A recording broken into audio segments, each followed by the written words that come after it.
বিসমিল্লাহির রহমানির রহিম ইন্নাহু মান ইউশরিক বিল্লাহি ফাকাদ হারামাল্লাহু আলাইহিল জান্নাহ ওয়া মাওয়াহুন নার। মহান রব্বুল আলামিন বলেন, নিশ্চয় আল্লাহ তাআলার সাথে যারা অংশীদার সাব্যস্ত করে, যারা কুফরি করে, যারা সত্যকে প্রত্যাখ্যান করে মিথ্যাকে গ্রহণ করে, যারা বস্তু পূজা করে, যারা চন্দ্রের পূজা করে, যারা আল্লাহ ছাড়া অন্যকে মাবুদ হিসাবে মেনে নেয়, তাদের জন্য আল্লাহ তাআলা জান্নাতকে হারাম করে দেন, জাহান্নামকে ঠিকানা বানায়া দেন।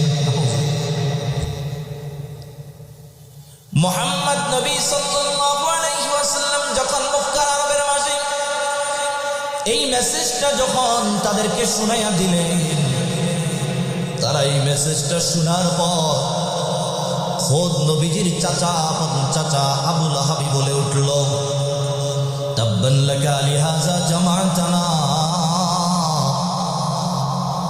ও মুহাম্মদ, তুমি ধ্বংস হও, এই জন্যই কি আমাদেরকে এখানে একত্রিত করেছ? বলুন নাউযুবিল্লাহ।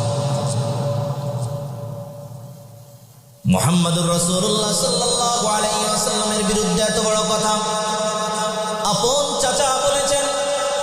রব বলে, ও প্রিয় হাবিব, আমি আপনার সাথে আছি, আমি তো এই বাক্য সহ্য করতে পারি নাই। আল্লাহ তাআলা আয়াত নাজিল করে দিলেন, সূরাতুল লাহাবের প্রথম আয়াত, তাব্বাত ইয়াদা আবি লাহাবিন ওয়া তাব বালাগাল উলা বিকামালি কাশাফাত তুজা বিজামালিহি হাসনাত জামিউ ফিসালিহি সাল্লু আলাইহি ওয়া আলিহি।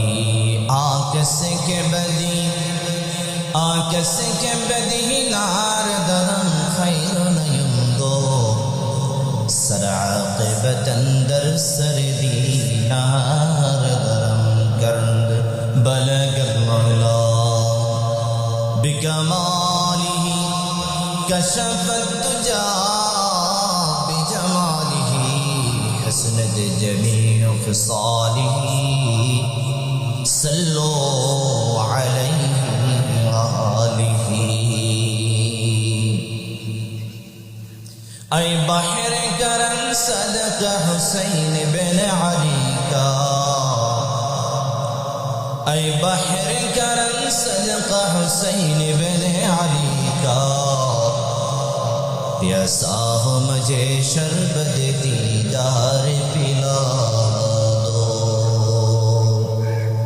प्यासा हो मुझे शरबत दीदार पिला दो। बलगल उला बिकमालिही कशफत तुजा बिजमालिही हसनत जमीउ खिसालिही सल्लु अलैहि व आलिही। मैं दूर हो मजबूर हो, मैं दूर हो मजबूर हो, ऐ सैयद आलम दीदार दिखाते नहीं, आवाज सुन दो। अल्लाहुम्मा सल्ली अला मुहम्मदिन व अला आलि मुहम्मद कमा सल्लैता अला وعلى آل إبراهيم إنك حميد مجيد। সকলে মহাব্বতের সাথে বলি, আল্লাহুম্মা বারিক আলা মুহাম্মাদিন ওয়া আলা আলি মুহাম্মাদ কামা বারাকতা আলা وعلى آل إبراهيم إنك حميد مجيد। معزز محترم मुसल्लियान किराम, সামনে উপবিষ্ট কালীগঞ্জের বিভিন্ন জায়গা থেকে আগত, আজকের মাহফিলে আগত সম্মানিত মেহমান, মাইকের আওয়াজ যতদূর যাচ্ছে শ্রবণকারী প্রত্যেক মুমিন এবং মুমিনাত, পর্দার আড়ালের পর্দানিশীন আমার শ্রদ্ধেয়া সম্মানিত মা ও বোনেরা, সকলকে জানাচ্ছি আজকের এই মাহফিলের পক্ষ থেকে শুভেচ্ছা এবং মোবারকবাদ।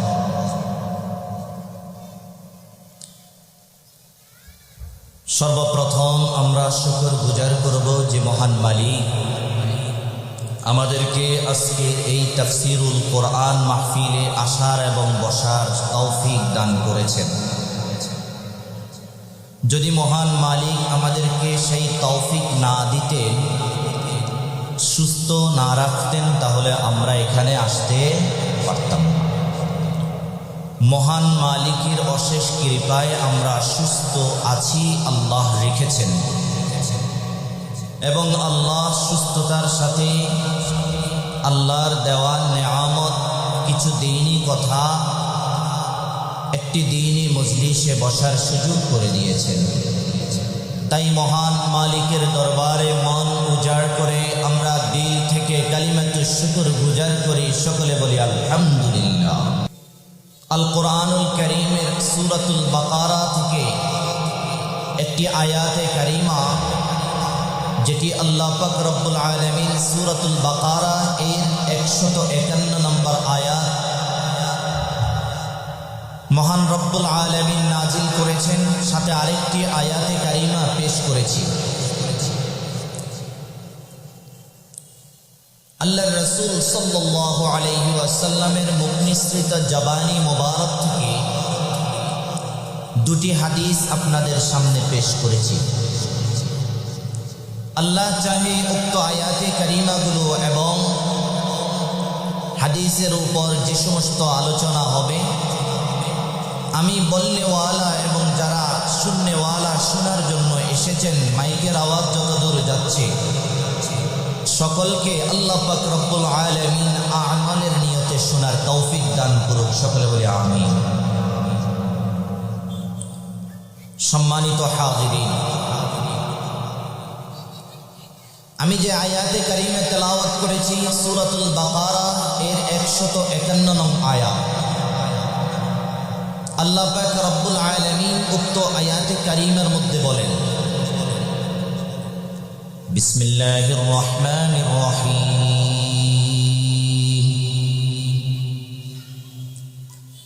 কামা আরসালনা ফীকুম রাসূলাম মিনকুম ইয়াতলু আলাইকুম আয়াতিনা ওয়া ইউযাক্কিকুম ওয়া ইউআল্লিমুকুমুল কিতাবা ওয়াল হিকমাতা ওয়া ইউআল্লিমুকুম মা লাম তাকুনু তা'লামুন। রব্বুল আলামিন উক্ত আয়াতে কারিমা শুরুতেই কামা শব্দ ব্যবহার করেছেন। কামা শব্দ এর কাফ মুফাসসিরিনে কেরাম দু ধরনের তাফসীর করেছেন।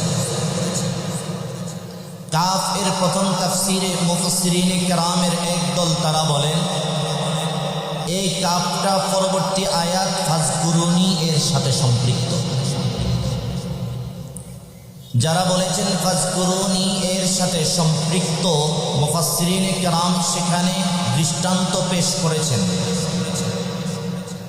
যে কামা এর কাফ দ্বারা আল্লাহ তাআলা প্রথম একটা নিয়ামতের আলোচনা করেছেন, যেই নিয়ামতটা আমাদের সবার জন্য দিয়েছেন। সেই নিয়ামতটা হচ্ছে মক্কাতুল মুকাররমায় অবস্থিত কাবা, যেটা আমরা প্রদক্ষিণ করি। হাজিরা সেখানে গেলে প্রদক্ষিণ করে চারপাশে হাজিরা 7 বার চক্কর লাগায়, বলেন ঠিক কিনা? মুফাসসিরিনে কেরাম তারা বলেন দ্বিতীয় তাফসীর কামা এর কাফ দ্বারা আল্লাহ তাআলা মুহাম্মাদুর রাসূলুল্লাহ সাল্লাল্লাহু আলাইহি ওয়াসাল্লাম নামক যেই নিয়ামত আমাদের মাঝে আল্লাহ তাআলা পাঠাইলেন, সেই নিয়ামতের কথা বলেছেন। সুবহানাল্লাহ। তাহলে যেই নিয়ামত মুহাম্মাদুর রাসূলুল্লাহ সাল্লাল্লাহু আলাইহি ওয়াসাল্লাম নামক মানবতার মুক্তির দূত, বিশ্ব জাহানের জন্য রহমত স্বরূপ, সারা জাহানের জন্য যাকে রহমত স্বরূপ প্রেরণ করা হয়েছে, তিনি আর কেউ নন, তিনি হলেন জনাবে মুহাম্মদ মুস্তাফা সাল্লাল্লাহু আলাইহি ওয়াসাল্লাম। আল্লাহ তাআলা কোরআনুল কারীমের উক্ত আয়াতে কারীমার মধ্যে বলেন, আমি তোমাদের মধ্য হতে এমন একজন রাসূল প্রেরণ করেছি, ইয়াতলু আলাইকুম আয়াতিনা ওয়া ইউযাক্কিকুম, তিনি আমার আয়াত সমূহ তোমাদের মাঝে তেলাওয়াত করে শোনান এবং তোমাদেরকে পবিত্র করেন, ওয়া ইউআল্লিমুকুমুল কিতাবা ওয়াল হিকমা, তোমাদেরকে কিতাবের জ্ঞান শিক্ষা দেন এবং হিকমাত তথা প্রজ্ঞা দান করেন, জ্ঞান বিজ্ঞান শিক্ষা দেন।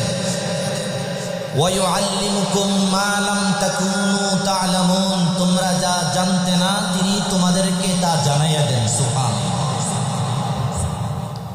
এমন একজন রাসূল তিনি প্রেরণ করেছেন মানবতার মুক্তির জন্য, মানবতার কল্যাণের জন্য, মানব সম্প্রদায়কে একটি সিরাতুল মুস্তাকিম পথ দেখানোর জন্য।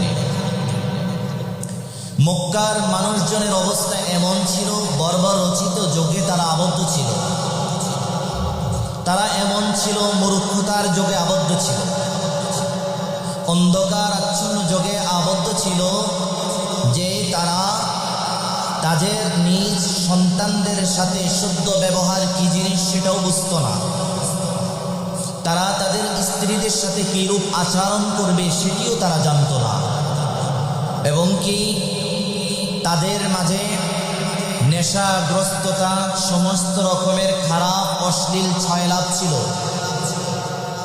কোনো কনে সন্তান যদি জন্মগ্রহণ করত, তাহলে সেই কনে সন্তানদেরকে বর্বরচিত যুগের তারা, অসভ্য যুগের তারা ওই কনে সন্তানকে জীবন্ত দাফন করে দিত। বলুন না নাউজুবিল্লাহ।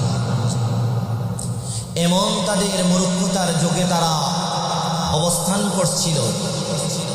সেই এমন এক অন্ধকারাচ্ছন্ন যুগকে আল্লাহর রাসূল সাল্লাল্লাহু আলাইহি ওয়াসাল্লাম আলোকময় করেছেন এবং আলোক রশ্মি দ্বারা চারদিকে মানুষের মাঝে এমন দিন প্রচার করেছেন, যেই দিনের আলোয় তারা উদ্ভাসিত হয়েছে। সুবহানাল্লাহ। মহানবী সাল্লাল্লাহু আলাইহি ওয়াসাল্লাম এই বর্বরচিত এই মূর্খ যুগের মানুষদের কাছে গিয়ে তিনি প্রথম মেসেজ দিলেন যে তোমরা শিরক করো না, তোমরা চন্দ্র পূজা করো না, তোমরা সূর্য পূজা করো না, তোমরা বস্তু পূজা করো না, তোমরা পাথর পূজা করো না, কারণ এক আল্লাহ ছাড়া আর কোনো মাবুদ নাই। বলুন ঠিক কিনা? রাসূল তাদের কাছে জানাইয়া দিলেন, আমি তোমাদের জন্য প্রেরিত রাসূল, দূত হিসাবে আল্লাহ তাআলা আমাকে পাঠাইলেন। তারা রাসূলুল্লাহ সাল্লাল্লাহু আলাইহি ওয়াসাল্লামের কথাগুলোকে তেমন একটা মানছে না। এমত অবস্থায় নবীজি সাল্লাল্লাহু আলাইহি ওয়াসাল্লাম উপরে উঠে গেলেন, সাফা পাহাড়ের উপরে উঠে ডাকলেন, বনু হাশিম গোত্রের মানুষজন এদিকে আসো। তিনি ডাকলেন, আব্দুল মুত্তালিবের বংশধর আপনারা এদিকে আসেন। তিনি ডাকলেন, আমার সম্মানিত চাচাগণ আপনারা এদিকে আসেন। মুহাম্মদ ডাকতেছে, কি আর বসে থাকা যায়? যেই মুহাম্মদ আমাদেরকে ভালো কথা বলে, যেই মুহাম্মদ আমাদের আমানত গ্রহণ করে, যেই মুহাম্মদ আমাদের সাথে ইনসাফের কথা বলে। সুবহানাল্লাহ। তারা সকলে একত্রিত হয়ে গেলেন। আল্লাহর রাসূল সাল্লাল্লাহু আলাইহি ওয়াসাল্লাম তাদেরকে বললেন, ও আমার প্রিয় চাচারা, ও আমার বংশের লোকেরা, ও আব্দুল মুত্তালিবের বংশধররা, ও বনু হাশিমি গোত্রের প্রধানরা, শুনিয়া রাখুন। আমি যদি আপনাদেরকে এমন একটা মেসেজ প্রদান করি, এমন একটা সংবাদ প্রদান করি যে এই সাফা পাহাড়ের অপর পাশে, পাহাড়ের অপর প্রান্তে অপর পাশে শত্রু বাহিনী আক্রমণাত্মক হয়ে আছে, অতি শীঘ্রই খুব তাড়াতাড়ি দ্রুত আমাদের উপর আক্রমণ করবে, আপনারা কি আমার এই কথা বিশ্বাস করবেন? সকলে এক বাক্যে বলে উঠল, কেন আমরা তোমার এই কথা বিশ্বাস করব না? কেননা আমরা তোমাকে এক বাক্যে আলামিন হিসাবে জানি, তোমাকে সাদ্দাক্তা হিসাবে জানি, তোমাকে সালেহ হিসাবে জানি, সত্যবাদী হিসাবে জানি, আল আমিন বলে আমরা উপাধি দিই, তোমাকে ন্যায়পরায়ণ হিসাবে জানি, তোমাকে ইনসাফ প্রতিষ্ঠাকারী হিসাবে জানি, তোমাকে আমরা সর্বগুণের অধিকারী বলে জানি। মক্কার মাঝে তোমার মতো এমন যুবক, এমন সৎ যুবক আর মক্কার মাঝে নাই। তাহলে কেন বিশ্বাস করব না? তোমার কথা এক বাক্যে বিশ্বাস করে দিন। রাসূলুল্লাহ সাল্লাল্লাহু আলাইহি ওয়াসাল্লাম তাদের এই কথার জবাবে বলেন, ওগো আমার চাচারা, ওগো আমার বংশীয় গোত্রের প্রধানরা, শুনিয়া রাখুন। আমি আপনাদের কাছে একজন প্রেরিত রাসূল হিসেবে আল্লাহ তাআলা আমাকে পাঠাইলেন। আপনারা যে সমস্ত আর্চনা করছেন, ভক্তি করছেন, বস্তু পূজা করছেন, চন্দ্রের পূজা করছেন, সূর্যের পূজা করছেন, এগুলো করা যাবে না। এক মহান আল্লাহ ছাড়া কাউকে অংশীদার সাব্যস্ত করা যাবে না। আমি আপনাদের জন্য জান্নাতের সুসংবাদ নিয়ে এসেছি, আমি আপনাদের জন্য জাহান্নামের দুঃসংবাদ দেওয়ার জন্য এসেছি। ও আব্দুল মুত্তালিবের বংশধর, ও মক্কার অলিগলির মানুষেরা, শুনিয়া রাখুন, আমি মুহাম্মদ আপনাদের জন্য প্রেরিত একজন রাসূল হিসেবে এসেছি। সুবহানাল্লাহ। আল্লাহ তাআলা কোরআনুল কারীমের মধ্যে বলেন, বিসমিল্লাহির রহমানির রহিম, ইন্নাহু মান ইউশরিক বিল্লাহি ফাকাদ হারামাল্লাহু আলাইহিল জান্নাহ ওয়া মাওয়াহুন নার। মহান রব্বুল আলামিন বলেন, নিশ্চয় আল্লাহ তাআলার সাথে যারা অংশীদার সাব্যস্ত করে, যারা কুফরি করে, যারা সত্যকে প্রত্যাখ্যান করে মিথ্যাকে গ্রহণ করে, যারা বস্তু পূজা করে, যারা চন্দ্রের পূজা করে, যারা আল্লাহ ছাড়া অন্যকে মাবুদ হিসাবে মেনে নেয়, তাদের জন্য আল্লাহ তাআলা জান্নাতকে হারাম করে দেন, জাহান্নামকে ঠিকানা বানায়া দেন। মুহাম্মদ নবী সাল্লাল্লাহু আলাইহি ওয়াসাল্লাম যখন মক্কার আরবের মাঝে এই মেসেজটা যখন তাদেরকে শুনাইয়া দিলেন, তারা এই মেসেজটা শোনার পর খোদ নবীজির চাচা, আপন চাচা আবু লাহাব বলে উঠল, তাব্বান লাকা লিহাযা জামা'তানা। ও মুহাম্মদ, তুমি ধ্বংস হও, এই জন্যই কি আমাদেরকে এখানে একত্রিত করেছ? বলুন নাউযুবিল্লাহ। মুহাম্মদুর রাসূলুল্লাহ সাল্লাল্লাহু আলাইহি ওয়াসাল্লামের বিরুদ্ধে এত বড় কথা আপন চাচা বলেছেন। রব বলে, ওগো প্রিয় হাবিব, আমি আপনার সাথে আছি, আমি তো এই বাক্য সহ্য করতে পারি নাই। আল্লাহ তাআলা আয়াত নাজিল করে দিলেন, সূরাতুল লাহাবের প্রথম আয়াত, তাব্বাত ইয়াদা আবি লাহাবিন ওয়া তাব। যে আবু লাহাবের উভয় হস্তদ্বয় ধ্বংস হোক, এবং ধ্বংস হবে সে নিজেও। আল্লাহ তাআলা আয়াত নাজিল করেন, মা আগনা আনহু মালুহু ওয়া মা কাসাব সায়াসলা নারান যাতা লাহাবিন ওয়া ইমরাতুহু حمالة الحطب في جيدها حبل من مسد تبت يدا أبي لهب وتب আল্লাহ তাআলা এই আয়াতে কারিমের মাধ্যমে জবাব দিয়েছেন যে আবু লাহাবের হস্ত যেহেতু ধ্বংস হয়েছে এবং আবু লাহাব নিজেও ধ্বংস হয়েছে, আল্লাহর রাসূল সাল্লাল্লাহু আলাইহি ওয়াসাল্লামের এই দাওয়াত যেন চারদিকে না ছড়িয়ে পড়ে, দাওয়াত থেকে আল্লাহর রাসূল সাল্লাল্লাহু আলাইহি ওয়াসাল্লাম যেন বিরত থাকেন। মক্কার অলিগলির মানুষেরা, বড় বড় নেতারা সমস্ত মানুষদেরকে লেলিয়ে দিলেন যে মুহাম্মদকে বারণ করো দ্বীনের দাওয়াত পৌঁছানো থেকে, মুহাম্মদকে বারণ করো কোরআনের আয়াত বলা থেকে, এই কথাগুলো যা শোনাই সেই প্রবন্ধগুলো থেকে। তারা যখন দেখলো যে মুহাম্মদ কোনো ক্রমেই তার দাওয়াত পৌঁছানো থেকে বিন্দু মাত্র সরতেছে না এবং বিন্দু মাত্র দাওয়াত পৌঁছানো থেকে বিরত থাকছে না, তখন তারা একে একে সমস্ত রকমের যুদ্ধ শুরু করে দিল মুহাম্মদ সাল্লাল্লাহু আলাইহি ওয়াসাল্লামের বিরুদ্ধে। বলুন নাউযুবিল্লাহ। মুহাম্মদ নবী, মুহাম্মদ মুস্তাফা সাল্লাল্লাহু আলাইহি ওয়াসাল্লাম যখন তাদের এই পরিস্থিতিগুলো দেখলেন, তখন তাদেরকে আবার আরেকবার কিছু যুবককে ডাকলেন।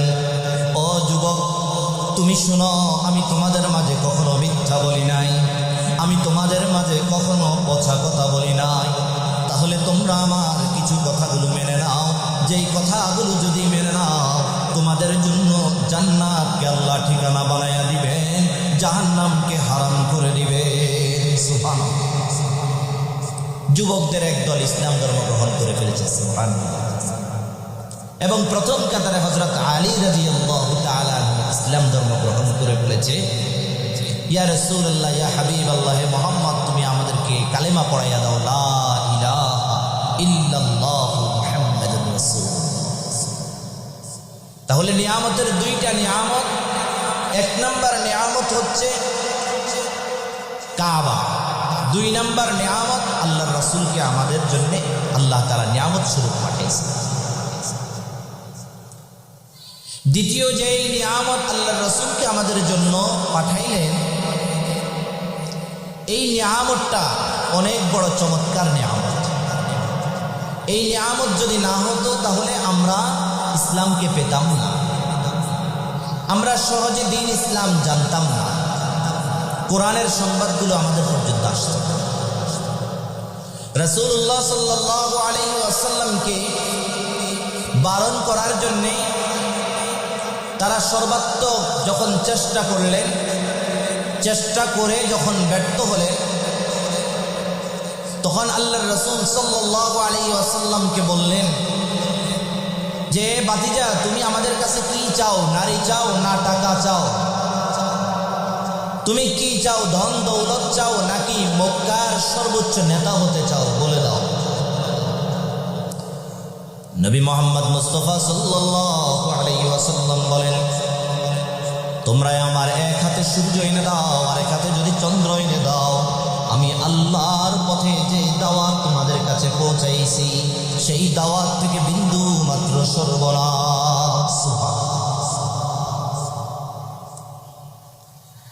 রাহমাতুল লিল আলামিন সরওয়ারে কায়নাত জনাব মুহাম্মদ মুস্তাফা সাল্লাল্লাহু আলাইহি ওয়াসাল্লাম মক্কার হাতিমের পাশে নামাজ পড়ছিলেন।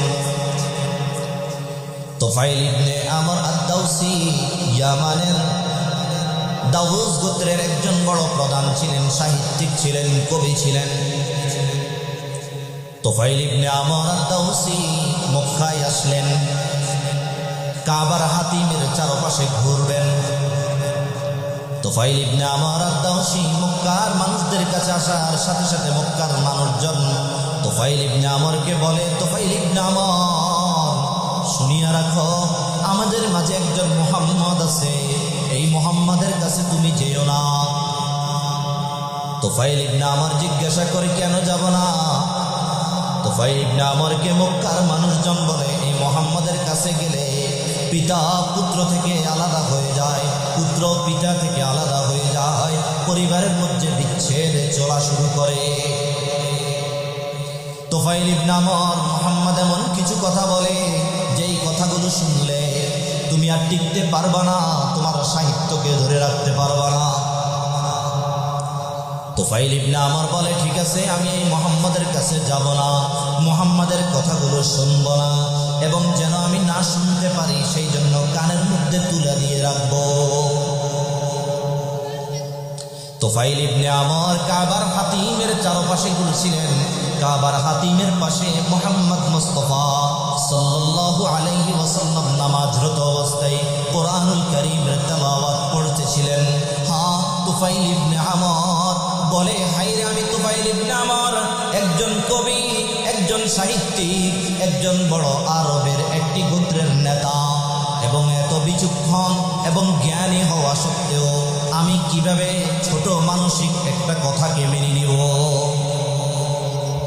তুফাইল ইবনে আমর বলে, আমি ভালো মন্দ পার্থক্য করতে পারি, তাহলে কেন আমি কানের মাঝে তুলে দিয়ে রাখবো যেন মুহাম্মাদের কথা, মুহাম্মাদের প্রবন্ধ আমার কর্ণকুহরে না আসে? তুফাইল ইবনে আমর এই কথা চিন্তা আসার সাথে সাথে তুফাইল ইবনে আমর কান থেকে তুলা খুলে ফেলছেন। তুলা খুলে গুনগুন মুহাম্মদ মুস্তাফা সাল্লাল্লাহু আলাইহি ওয়াসাল্লামের কোরআনের আওয়াজগুলো কান পেতে শুনছে আর তুফাইল ইবনে আমরের হৃদয়ের মধ্যে গেঁথে লেগে গেছে। নবীজি সাল্লাল্লাহু আলাইহি ওয়াসাল্লামের নামাজ সমাপ্ত হলো, কামরার দিকে চলে যাচ্ছেন। তুফাইল ইবনে আমর হযরত আলী রাদিয়াল্লাহু তাআলা আনহুকে সামনে পেয়ে বললেন, ওগো আলী, আমি তোমাকে পূর্ব থেকেই চিনি, মুহাম্মাদের কামরার দিকে আমাকে নিয়ে যাও। তুফাইল ইবনে আমরের কথা শুনে হযরত আলী রাদিয়াল্লাহু তাআলা আনহু তুফাইল ইবনে আমরকে রাসূলুল্লাহ সাল্লাল্লাহু আলাইহি ওয়াসাল্লামের কামরায় নিয়ে গেলেন। কামরায় নিয়ে যাওয়ার পরে তুফাইল ইবনে আমর বলে, মুহাম্মদ, তুমি এমন কি কথাগুলো শুনাইলা, এমন কি প্রবন্ধগুলো গুনগুন করে নামাজের মধ্যে পড়লা, যেই কথাগুলোর আশিক আমি হয়ে গেলাম। মুহাম্মদ সাল্লাল্লাহু আলাইহি ওয়াসাল্লামকে বললেন যে, মুহাম্মদ, আমি যখন মক্কায় প্রবেশ করি, মক্কার মানুষজন আমাকে বারণ করেছে তোমার কাছে যেন না যাই, মক্কার মানুষজন নিষেধ করেছে তোমার কথা যেন না শুনি, কিন্তু আমি মনকে মানাতে পারি না। আমি একজন বিচক্ষণ সাহিত্যিক, আমি একজন গোত্র প্রধান, কেন আমি তোমার দুই একটা কথার মধ্যে গলে যাব? আমি তো দেখলাম আমার হৃদয় আসর করেছে, তুমি এমন কি কথাগুলো বলছো যে কথাগুলো জমিনের মাঝে আমি আর শুনি নাই।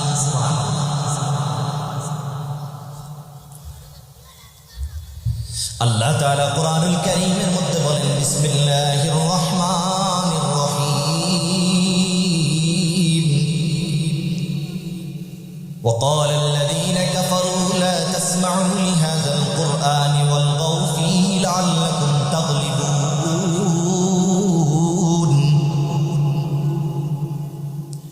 কাফেররা বলে, মুহাম্মদ যখন কোরআন তেলাওয়াত করে তোমরা এই কোরআন তেলাওয়াত শুনবা না, তোমরা শোরগোল সৃষ্টি করে দাও। তোমরা যদি শোরগোল সৃষ্টি করে দাও তাহলে তোমরা বিজয় অর্জন করতে পারবা। মুহাম্মদ সাল্লাল্লাহু আলাইহি ওয়াসাল্লামের ব্যাপারে কুরাইশরা এমন মন্তব্য করত তাদের সন্তানদেরকে। আল্লাহ তাআলা তার জবাব দেন সূরাতুল আনআমের 26 নম্বর আয়াতের মধ্যে। আল্লাহ তাআলা বলেন, বিসমিল্লাহির রহমানির রহিম, ওয়া হুম ইয়ানহাউনা আনহু ওয়া ইয়ানআউনা আনহু ওয়া ইন ইউহলিকুনা ইল্লা আনফুসাহুম ওয়া মা ইয়াশউরুন।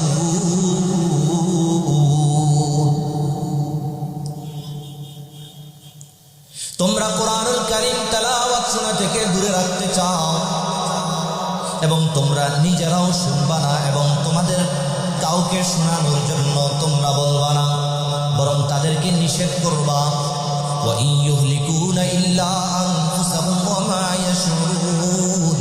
এতে মালিকের কোনো ক্ষতি নাই, বরং তোমরা নিজেরাই নিজেদেরকে ধ্বংস করলা।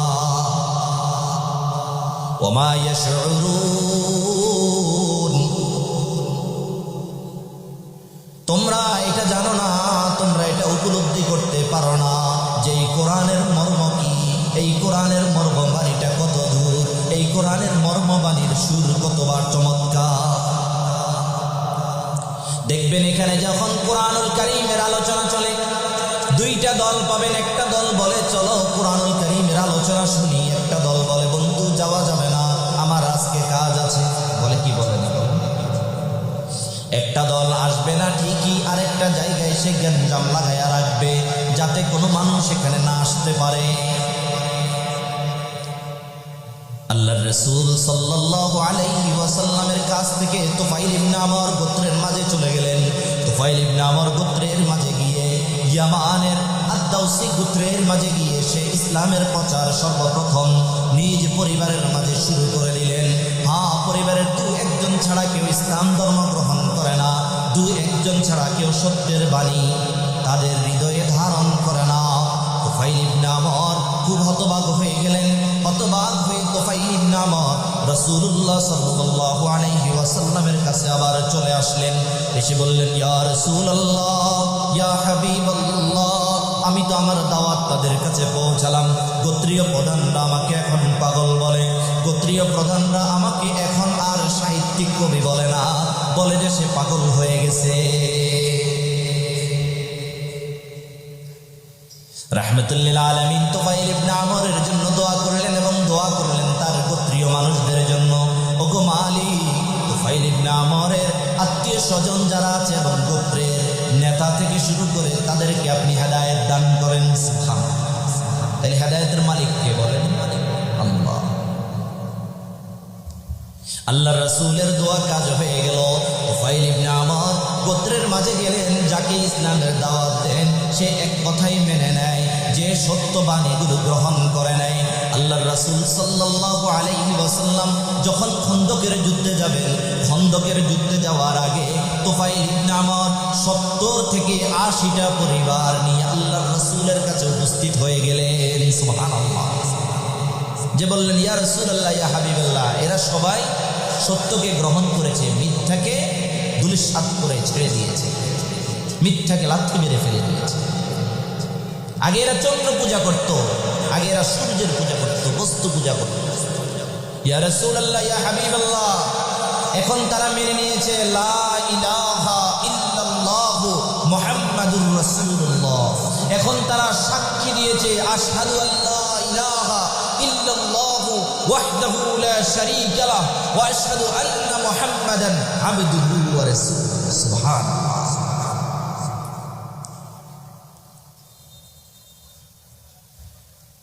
তুফাইল ইবনে আমর যখন এই 70-80টা পরিবার নিয়ে আল্লাহর রাসূল সাল্লাল্লাহু আলাইহি ওয়াসাল্লামের নিকট উপস্থিত হয়ে গেলেন, আল্লাহর রাসূল খুশিতে আনন্দে তুফাইল ইবনে আমরের জন্য মেহমানদারির ব্যবস্থা করলেন, সাথে 70-80টা পরিবারের জন্য মেহমানদারির ব্যবস্থা করলেন। তাই তো আল্লাহ তাআলা কোরআনুল কারীমের মধ্যে বলেন, বিসমিল্লাহির রহমানির রহিম, ওয়া মিনান নাসি মান ইয়াশতারি লাহওয়াল হাদিস লিয়ুদিল্লা আন সাবিলিল্লাহি বিগাইরি ইলমিন ওয়া ইয়াত্তাখিযাহা হুজওয়া উলাইকা লাহুম আযাবুন মুহিন। তারা চেয়েছে সেই চেরাগটা নিভাইয়া দিতে। মালিক বলেন, যেই চেরাগের আলো আমি মালিক স্বয়ং জ্বালাইলাম, সেই চেরাগ নির্বাপিত করার ক্ষমতা কুরাইশের নাই, সেই চেরাগ নির্বাপিত করার ক্ষমতা মক্কার মানুষের নাই।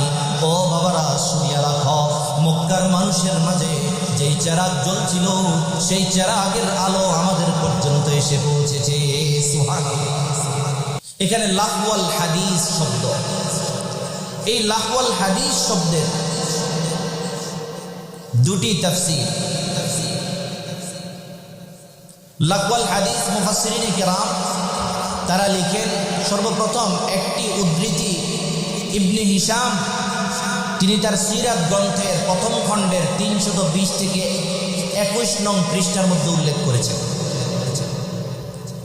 তুফাইল ইবনে আমর দ্বারাও যখন তারা দেখলেন যে তুফাইল ইবনে আমরও আল্লাহর রাসূল সাল্লাল্লাহু আলাইহি ওয়াসাল্লামের কাছে ইসলাম ধর্ম গ্রহণ করে ফেলছেন, এখন কি করণীয়?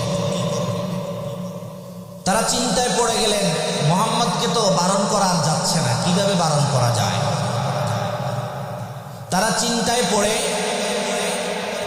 তারা নজর ইবনে হারেস নামক একজন ব্যক্তি, সে তাদেরকে বলল যে শুনো, তোমরা এতদিন যে মুহাম্মদকে বিশ্বাস করেছ, আলামিন হিসেবে জানছো, আমানতদারি হিসেবে জানছো, এতদিন যে মুহাম্মদকে তোমরা সালেহ বলছো, সৎ ব্যক্তি হিসেবে বলছো, সাদ্দাক্তা, সত্যায়ন করেছো, সত্যবাদী হিসেবে জানছো, এখন এতদিন তোমরা সিদ্কুন হিসেবে জেনেছ, এতদিন সালেহ হিসেবে জেনেছ, আলামিন বলে জেনেছ, এখন কি এমন হইল তোমরা যদি মানুষের মাঝে বারবার বলো যে মুহাম্মদ পাগল, মুহাম্মদ যে কথাগুলো বলে এগুলো জাদু মন্ত্র না, মানুষ এটা বিশ্বাস করবে না। কেন বিশ্বাস করবে না? মানুষ তো এতদিন জেনেই নিছে যে মুহাম্মদ সৎ, মুহাম্মদ কুরাইশ মানুষের মাঝে একজন যুবক, একজন এমন বালক যে কখনো মিথ্যা বলে না। মুহাম্মদ এত সুন্দর সুন্দর কথা বলে, যেই কথাগুলো আমরা পূর্বের জাহিলি জামানায় আর শুনি নাই। কেউ তোমাদের এই টুটাপাটা কথা শুনবে না, কেউ এই কথাগুলো বিশ্বাস করবে না। এখন যদি তোমরা মুহাম্মদকে পাগল বলো, এখন যদি মুহাম্মদকে তোমরা জাদুকর বলো, এটা কেউ মেনেও নিবে না। ঠিক কিনা? নজর ইবনে হারেসের এই কথাটা আরবের মানুষজন বললেন, ঠিক আছে, তো নজর ইবনে হারেস যেটা বলে এটাই তো সত্য, তো তাহলে কি করা যায়? নজর ইবনে হারেস বলেন, আমি তোমাদের জন্য এমন একটা কাজ করব, ইয়ামানে যাব, ইয়ামানের প্রাচীন রাজা বাদশাহ, অনারব রাজা বাদশাহদের গাল গল্প, কবিতা, আবৃত্তি মেলা, সেই বই পুস্তক নিয়ে আসবো। মুহাম্মদ যেখানে আলাপচারিতা করে, মুহাম্মদ যেখানে দ্বীনের প্রচার প্রসার করে, তোমরা পাশে এই গাল গল্পগুলো বলবা। আগেকার যে অনারব বাদশাহ তাদের এই কবিতাগুলো তোমরা সেখানে পালন করবা, পড়বা, পাঠ করবা, বাদ্যযন্ত্র গায়ক দিয়ে তোমরা গাইবা। তাহলে দেখবা মানুষ আর মুহাম্মদের কাছে যাবে না, তোমাদের কাছে চলে আসবে। এখন মক্কার মানুষ বলে, এটা তো খুব চমৎকার বুদ্ধি, তাহলে এটা মেনে নেওয়া যাক। তাহলে লাফওয়াল হাদিসের প্রথম ইবনে হিশাম যে উদ্ধৃতি করেছেন, সেই উদ্ধৃতিতে এই তাফসীর পাওয়া গেছে। দ্বিতীয় লাফওয়াল হাদিস দ্বারা অর্থাৎ মিথ্যাকে দূরে সরিয়ে সত্যকে গ্রহণ করা, সত্যকে দূরে সরিয়ে মিথ্যাকে গ্রহণ করা। না না, আরবের মানুষজন সত্যকে গ্রহণ করছে, মিথ্যাকে দূরে সরাইয়া দিতেছে। কিন্তু আরবের মানুষজনের মাঝে যাতে সত্য গ্রহণীয় না হয়, সেই জন্য তারা এমন কিছু কাজ শুরু করলো যেটা মুহাম্মদ সাল্লাল্লাহু আলাইহি ওয়াসাল্লামের দাওয়াতের কাজে বাধা হয়ে দাঁড়ায়। এখন তারা নজর ইবনে হারেস, ইবনে আব্বাস রাদিয়াল্লাহু তাআলা আনহু, তিনি আরেকটা তাফসীর করেছেন, দ্বিতীয় উদ্ধৃতি এনেছেন। ইবনে আব্বাস রাদিয়াল্লাহু তাআলার সূত্রে তিনি বর্ণনা করেছেন, তিনি আরো এখানে বৃদ্ধি করেছেন, তারা গায়িকা এবং বাদীদেরকে ক্রয় করে এনেছেন ইয়ামান থেকে। গায়িকা বাদীরা মুহাম্মদ সাল্লাল্লাহু আলাইহি সাল্লাম যখন দ্বীনের কথা বলে, তখন তারা কি করে, ওই গায়িকা বাদীরা তাদের বাদ্যযন্ত্রণা দিয়ে তারা গান বলে, তারা মানুষকে আকৃষ্ট করে মুহাম্মদ থেকে বিরত থাকার কথা বলে। এখন মুহাম্মদ সাল্লাল্লাহু আলাইহি ওয়াসাল্লাম থেকে বিরত থাকার জন্য তারা এই কথাগুলো যখন বলে, তখন কিছু মানুষ মুহাম্মদ সাল্লাল্লাহু আলাইহি ওয়াসাল্লামকে দ্বিতীয় অন্যদিকে রেখে তারা তাদের এই গায়িকা এবং বাদীদের কাছে চলে যায়। ইবনে আব্বাস রাদিয়াল্লাহু তাআলা আনহু সূত্রে বর্ণনা করেন যে হ্যাঁ, এই মুহাম্মদ সাল্লাল্লাহু আলাইহি ওয়াসাল্লাম যে কথাগুলো বলে, এই কথার বিপরীত তারা ওই গাল গল্পগুলো কবিতা আকারে তারা চন্দ্রমালা হিসেবে তারা উপস্থাপন করে। এবং যে মুহাম্মদ সাল্লাল্লাহু আলাইহি সাল্লামের কথার দ্বারা, যেই ব্যক্তি মুহাম্মদ সাল্লাল্লাহু আলাইহি সাল্লামের কথার দ্বারা সে মুহাম্মদকে ভালোবাসে, মুহাম্মদের ধর্ম গ্রহণ করে, তাকে আলাদা নিয়ে বসে এবং বাদী দিয়ে এবং তাকে গায়িকা দিয়ে তাকে সেখানে ভালোভাবে তাদের কথাগুলো শোনায়।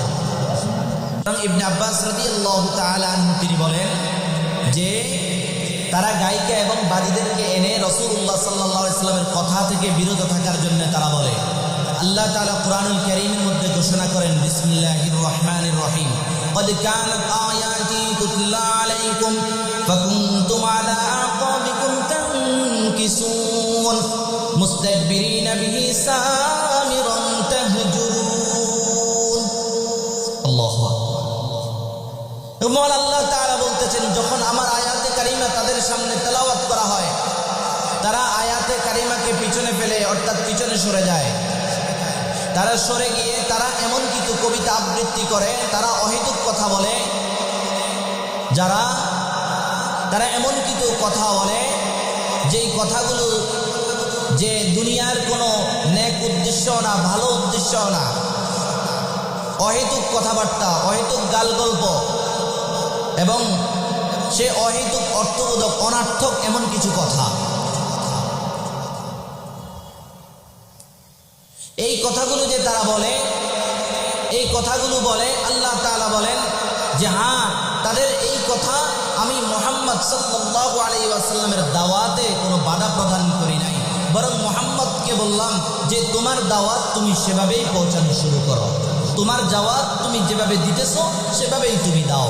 এবং মুহাম্মদ সাল্লাল্লাহু আলাইহি ওয়াসাল্লাম তিনি তার দাওয়াত সেভাবেই তিনি দিতেছেন। সুবহানাল্লাহ। এখন মক্কার কুরাইশরা, কুফাররা যখন দেখলো এই জায়গায় ব্যর্থ, এখন আর কি করা যায়, তারা আল্লাহর রাসূল সাল্লাল্লাহু আলাইহি ওয়াসাল্লাম যখন মক্কায় আসলেন, মক্কা থেকে চলে যাবেন, মক্কা থেকে চলে যাওয়ার সময় আল্লাহর রাসূল সাল্লাল্লাহু আলাইহি ওয়াসাল্লামকে হত্যার জন্য তারা চেষ্টা করলেন। আল্লাহ তাআলা সেই জায়গায়ও তাদের ব্যর্থতা স্বীকার করে দিয়েছেন যে তোমরা এখানেও ব্যর্থ, তোমরা পারবা না আমার প্রিয় হাবিবকে আমি মদিনায় নিয়ে যাব। সুবহানাল্লাহ। মদিনার মানুষজন আল্লাহর রাসূল সাল্লাল্লাহু আলাইহি ওয়াসাল্লামকে তালাআল বদরু দিয়ে স্বাগত জানাইলেন। আল্লাহর রাসূল সাল্লাল্লাহু আলাইহি ওয়াসাল্লামকে কবিতার মালা দিয়ে স্বাগত জানাইলেন। আল্লাহর রাসূল সাল্লাল্লাহু আলাইহি ওয়াসাল্লামকে স্বাগত জানাইয়া মদিনার মানুষজন আপন করে নিলেন। হুদাইবিয়ার সন্ধির সময় আল্লাহর রাসূল সাল্লাল্লাহু আলাইহি ওয়াসাল্লাম মক্কার মানুষদের সাথে সন্ধি চুক্তি হয়, কিছু শর্ত আরোপিত হয়। যখন দেখলেন যে মক্কার মানুষজন শর্ত চুক্তিও ভঙ্গ করেছে, তারা শর্ত ভঙ্গ করে, হ্যাঁ এই শর্ত ভঙ্গ করার কারণে আল্লাহর রাসূল সাল্লাল্লাহু আলাইহি ওয়াসাল্লাম দ্বিতীয়বার তাদের সাথে সন্ধি চুক্তিতে আবদ্ধ হবেন। আল্লাহ তাআলা কোরআনুল কারীমের মধ্যে আয়াত নাযিল করে জানায়া দিলেন, ইয়া রাসূলুল্লাহ, ইয়া হাবিবাল্লাহ, তাদেরকে বলে দেন বিসমিল্লাহির রহমানির রহিম, কুল ইয়া আইয়ুহাল কাফিরুন লা আ'বুদু মা তা'বুদুন ওয়া লা আনতুম আ'বিদুন মা আ'বুদু ওয়া লা আনা আ'বিদুন মা আ'বাদতুম ওয়া লা আনতুম আ'বিদুন মা আ'বুদু লাকুম দীনুকুম ওয়ালিয়া দীন। আল্লাহু আকবার। নবীজি সাল্লাল্লাহু আলাইহি ওয়াসাল্লামকে বলেন, ও আল্লাহর হাবিব, ও প্রিয় হাবিব, কাফেরদেরকে আপনি বলে দিন আমি তার ইবাদত করি না, তোমরা যার ইবাদত করো। আমি ইবাদত করি না, তোমরা যার ইবাদত করো। ওয়ালা আনতুম আবিদুনা মা আ'বুদ, তোমরাও তার ইবাদতকারী নও যার ইবাদত আমি করি। ওয়ালা আনা আবিদুম মা আ'বাদতুম, আমি তার ইবাদতকারী নই যার ইবাদত তোমরা করো। ওয়ালা আনতুম আবিদুনা মা আ'বুদ, তোমরাও ইবাদতকারী নও যার ইবাদত আমি মুহাম্মদ করি। লাকুম দীনুকুম ওয়ালিয়া দীন, তোমাদের কর্মফল তোমাদের জন্য, আমার কর্মফল আমার জন্য। সুবহানাল্লাহ। যে যা করবে সে তার জন্য কামাই করবে। কারো জান্নাতে কেউ যাবে না, কারো জাহান্নামে কেউ যাবে না। তাই তো আরবিতে একটি প্রবাদ আছে, কামা তাদিনু তুদান, যেমন কর্ম তেমন ফল। যে যেমন করতেছি সে সেভাবেই আল্লাহর কাছে আমরা ধরা। আল্লাহর রাসূল যখন তাদেরকে সূরাতুল কাফিরুন শোনায়া দিলেন, সাথে একত্ববাদের কথা বললেন, কুল হুয়াল্লাহু আহাদ আল্লাহুস সামাদ লাম ইয়ালিদ ওয়া লাম ইউলাদ ওয়া লাম ইয়াকুল লাহু কুফুয়ান আহাদ। ও মক্কার মানুষেরা, শেষ একত্ববাদের কথা আবারও তোমাদের কাছে ইসলাম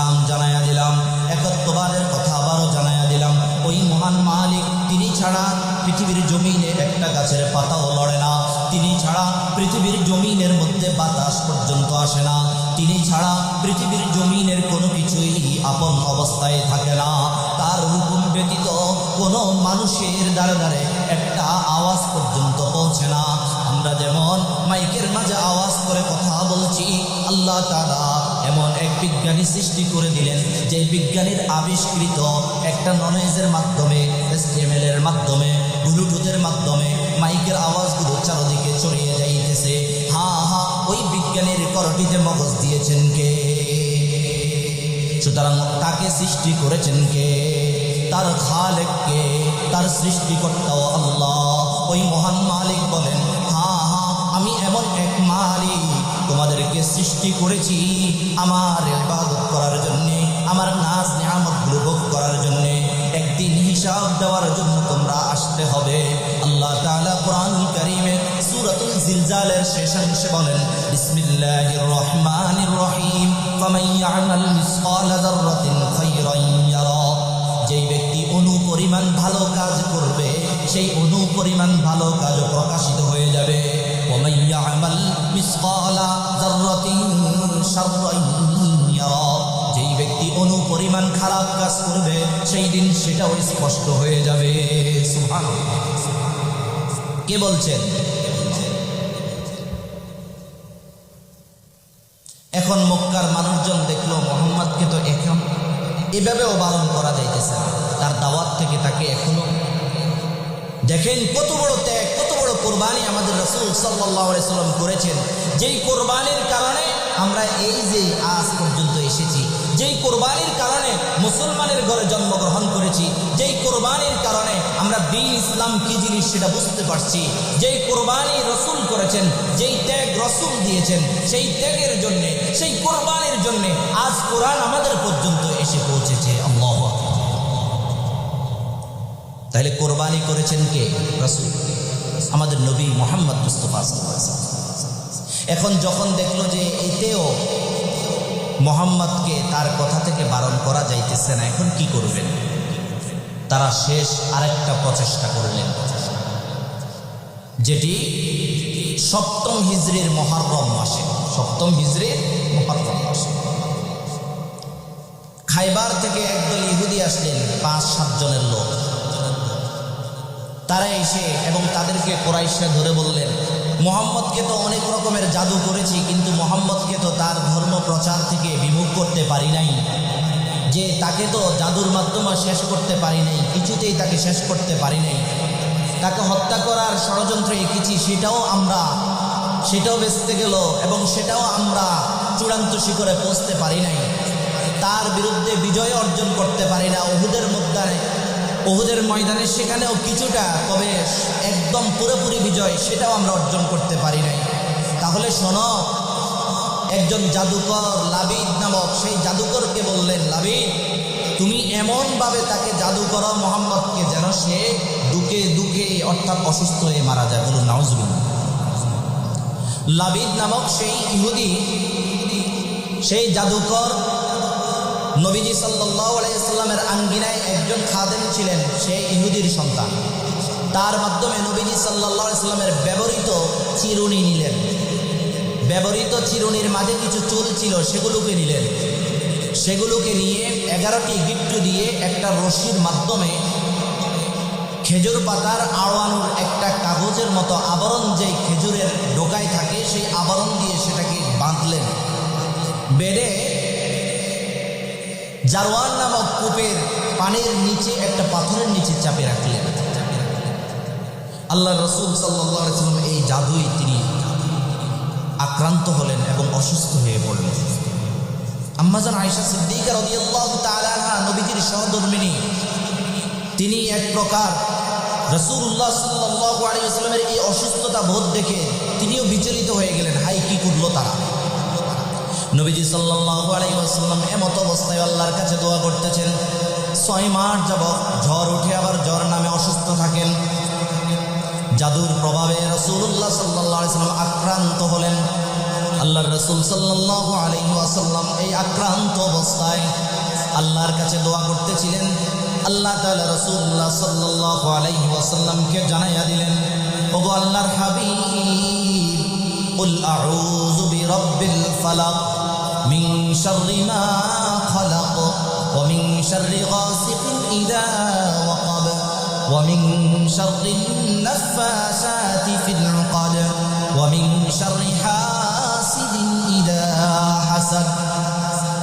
আল্লাহর রাসূলকে আল্লাহ তাআলা জানাইয়া দিলেন যে ওই জাদুকররা স্বপ্নে যোগে দেখাইয়া দিলেন যে সেখানে জাদু মন্ত্রগুলো রাখা আছে, সেগুলোকে সেখান থেকে নিয়ে নাও এবং তুমি বলো, কুল আউযু বিরাব্বিল ফালাক, সর্বোচ্চ প্রভাতের মালিক আল্লাহ, ওই আল্লাহ তাআলার কাছে আমি আশ্রয় প্রার্থনা করতেছি মিন শাররি মা খালাক, তিনি যা সৃষ্টি করেছেন তার অনিষ্ট থেকে, ওয়া মিন শাররি গাসিকিন ইযা ওয়াকাব, অন্ধকার রাত্রিতে যারা অনিষ্ট করে, অন্ধকার রাত্রি ছড়িয়ে পড়ার আগে, ওয়া মিন শাররি গাসিকিন ইযা ওয়াকাব ওয়া মিন শাররিন নাফাসাতি ফিল উকাদ।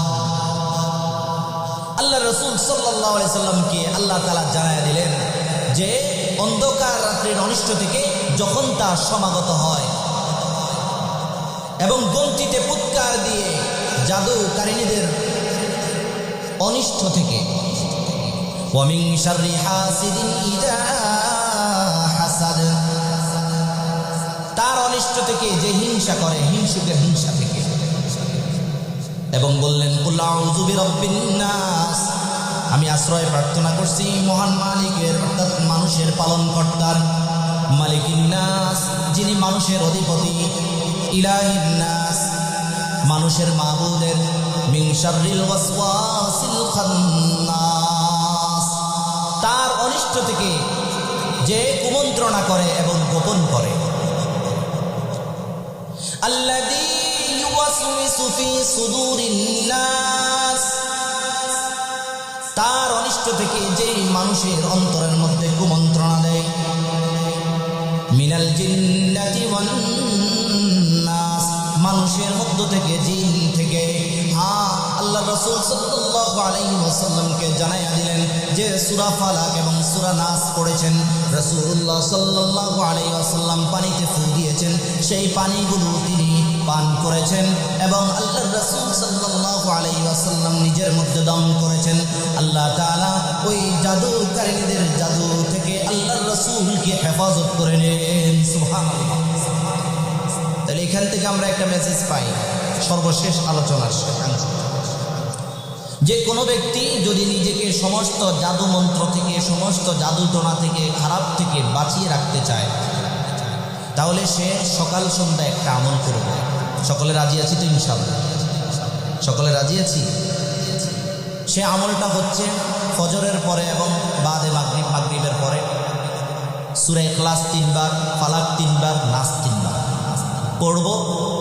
সাথে পড়ব লা ইলাহা ইল্লাল্লাহু ওয়াহদাহু লা শারীকা লাহু লাহুল মুলকু ওয়া লাহুল হামদু ইহয়ি ওয়া ইউমীতু ওয়া হুয়া আলা কুল্লি শাইইন কাদির। পড়ে নিজেকে ফু দিব এবং নিজের 2 হাতের মুষ্টিময় আমরা ফু দিয়ে সামনের অংশতে আমরা মাসাজ করে নিব। আল্লাহ তাআলা আমাদেরকে সমস্ত রকমের তন্ত্রমন্ত্র থেকে হেফাজত করবেন ইনশাআল্লাহ। এবং যদি আরও ফলাফল কেউ পেতে চায়, সাথে অন্যান্য ওয়াক্তে উক্ত সূরাগুলো একবার পাঠ করবে। আল্লাহ তাআলা আমল করার তৌফিক দান করুক, সকলে বলে আমিন। তাহলে যে আলোচনা করেছিলাম আল্লাহ রাসূলের ত্যাগ এবং কোরবানি, ইসলামের জন্য তিনি কতটা ত্যাগ করেছেন, কতটা কোরবানি করেছেন, যেই ত্যাগ এবং কোরবানির কারণে আমরা আজ এই পর্যন্ত এসেছি। সেই মহানবী সাল্লাল্লাহু আলাইহি ওয়াসাল্লামের উপর শান্তি বর্ষিত হোক, শান্তি বর্ষিত হোক তার পরিবারবর্গের প্রতি, শান্তি বর্ষিত হোক খোলাফায়ে রাশিদিনের প্রতি, যাদের মাধ্যমে আমাদের পর্যন্ত ইসলাম পৌঁছেছে। প্রত্যেক ওলি আল্লাহ যারা আছেন, সমস্ত রকমের আকাবির সবার প্রতি আল্লাহ তাআলা শান্তি বর্ষিত করুক। আমরা আল্লাহ তাআলার কাছে কামনা করি এবং আমরা দোয়া করি আল্লাহ যেন আমাদেরকে সরল সঠিক পথের উপর চলবার তৌফিক দান করুক। সকলে বলি আমিন আমিন। ওয়া আখিরু দাওয়ানা আনিল হামদুলিল্লাহি রাব্বিল আলামিন।